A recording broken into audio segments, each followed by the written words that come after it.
Welcome back. Federal authorities have charged dozens of postal workers in California with mail theft, embezzlement, and an array of other crimes as part of a federal investigation of the U.S. Postal Service.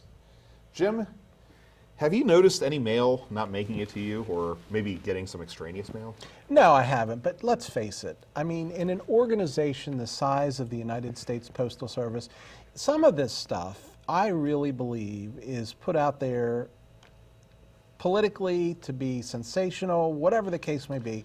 When you have an organization that size, when you have an organization 1/100th that size, you may have Some bad apples. criminal elements, some bad apples as part of your employees. Is anybody really surprised by that, Ron?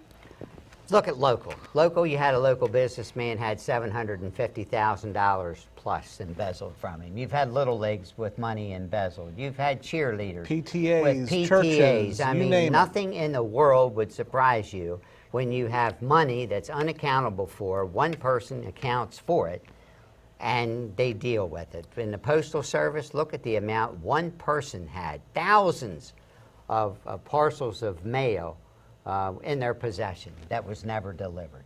It's a sad connotation of what we have today. The sad thing is, it's a truth. But here's what I would say about that. And I know that the Postal Service is a favorite target for a certain segment of the political spectrum, but I think that they're doing a great job to begin with. And I think they've been doing an increasingly good job.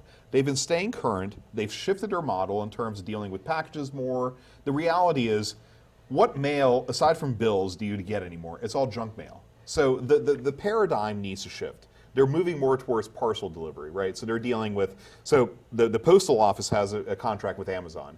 I will tell you what, as an Amazon Prime member, when I order something on Prime, I will get it within 2 days.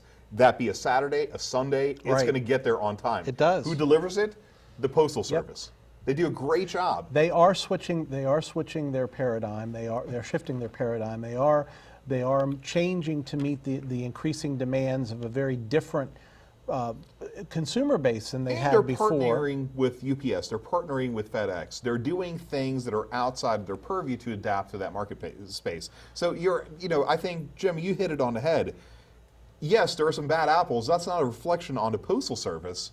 Maybe it's a reflection on the hiring process for not weeding those people out, but the reality is... Well, the other point is, you spoke about money issues with PTAs and other organizations, but money is more traceable than a letter or a package at some level.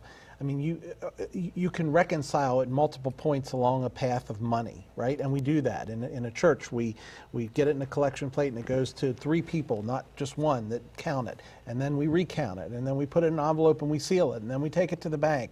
Same thing could happen in a PTA. Same thing could happen in any nonprofit or any of that type of organization. What is the ability to reconcile postal deliveries? It's almost impossible until the guy... Now, wait a minute. Go ahead. When you get a package, Tell me where I'm wrong. When they give you the package, here's your package. They scan that package that they've just given it to you, that you're picking it up then.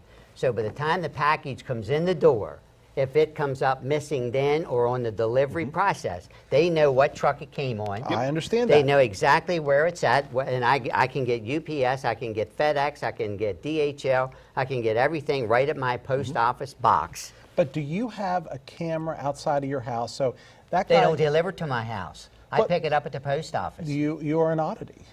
No, a Yes. lot of Who us didn't know have- that? No, and you're absolutely right. However, the fact of the matter is, right, when the postal worker drops off that package, they scan it. So they are still able to track where that package, it was delivered, and if it was not there when he got there home, then somebody took it from the porch. And I believe in this particular case, the issue was not with the delivery personnel, it was with warehouse workers, right? Right. Exactly. Contract people that deliver mail. But we've also seen it where the postal guy will scan the package and then, put part of the mail on, but then take the package back to the truck. We saw that on videotape on one of the incidents. Well, So is that an issue, however, where the package needed a signature and there was not somebody there to sign for it? So do we know all the facts that relate to it? Yeah, we don't. But the point is, it can happen, and it's, in my mind, it's easier to reconcile cash than it is to reconcile a package, because you have, in my mind at least, and maybe I'm wrong, But in my mind, there's more ability to exercise control over the Well, cash. I happen to have some, I wouldn't call them friends or contacts, but people who have a history of dealing with laundering cash that would disagree with you. But So that's you're- neither here nor there. Your criminal best friends is who you're talking about. Not best friends, Oh, but okay. people that I have been acquainted with over time. Another element of society. Absolutely. So I think, honestly, that's probably all we have to say on this segment. Yep. So up next, we're going to have last call. Stay tuned. Thank you.